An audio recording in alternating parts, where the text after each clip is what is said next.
Dans cette vidéo, je vais vous présenter les arguments facultatifs dans une fonction. Si vous ne savez pas ce que c'est qu'une fonction, je vous invite à regarder les cours consacrés aux fonctions. J'ai une fonction header.html. Cette fonction attend deux arguments. Si j'oublie d'utiliser ou de préciser un argument, j'ai tout de suite un message d'erreur qui m'indique que mon argument est manquant. Si l'on veut rendre un argument facultatif, eh bien on se rend sur la fonction et on va lui affecter une valeur par défaut. Par exemple, ici, je vais lui dire que le fichier par défaut, c'est wings. Quand j'enregistre, on voit que je n'ai plus d'erreur.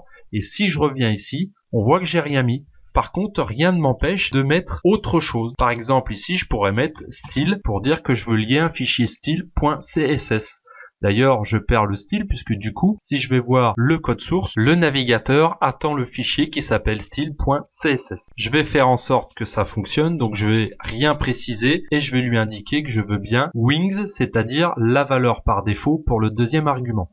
Là, j'ai un argument par défaut, mais je peux très bien en mettre pour les deux arguments ou plus. Si j'ai 3, 4, 5 arguments, on peut prévoir des valeurs par défaut. Par exemple, ici, je vais marquer titre par défaut.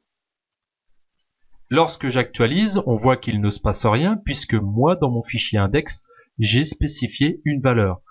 Par contre, si je ne mets plus rien, on voit ici que c'est le titre par défaut, c'est-à-dire la valeur d'argument qui s'affiche. Alors attention, le programme n'est pas capable de déterminer si vous indiquez la valeur du deuxième argument sans avoir précisé la première. Si ici vous dites que vous voulez, par exemple, le fichier style.css, vous l'enregistrez. Lui, il considère que c'est le premier argument que vous passez à la fonction header.html et pour lui, le premier argument, c'est pour title, ce qui fait qu'il va remplacer la valeur de title dans le corps de la fonction. Cela m'amène à une précision, alors une erreur qui est régulièrement faite. Imaginons qu'ici, je n'ai pas de valeur, ou plutôt que j'ai une valeur par défaut ici, donc titre par défaut, et puis ici, je n'en ai pas. C'est-à-dire que j'ai mon premier argument qui est facultatif et le deuxième argument est obligatoire. Le problème, c'est lorsque j'appelle ici ma fonction avec, par exemple, style pour dire que je veux seulement renseigner le nom du fichier CSS. Pour PHP, il lui manque quand même l'argument numéro 2 puisque pour lui, style sera le premier argument. Il n'est donc pas possible de dire qu'un argument a une valeur par défaut, donc est facultatif, et que les suivants sont obligatoires.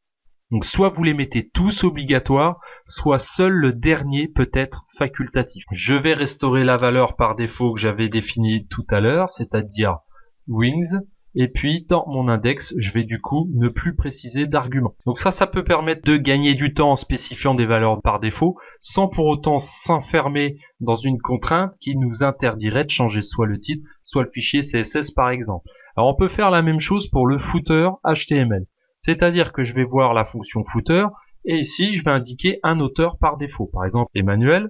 Forcément il ne va rien se passer ici puisque j'ai Alain et ici Julien. Si je reviens dans mon index maintenant, je supprime mon argument, je n'aurai plus d'erreur comme quoi il est manquant et c'est la valeur par défaut qui va être utilisée. J'espère que vous avez saisi l'intérêt et l'avantage que peut procurer l'utilisation d'arguments facultatifs. Maintenant, je vous invite à visualiser la vidéo qui explique ce qu'une fonction peut retourner, c'est-à-dire les fonctions qui contiennent le mot-clé return. Pour l'instant, nous n'avons fait que des fonctions qui se contentaient d'afficher des choses sans jamais voir le mot-clé return, alors que la plupart du temps, c'est comme ça qu'on les trouve. Donc je vous invite à regarder la vidéo qui traite des retours de fonctions.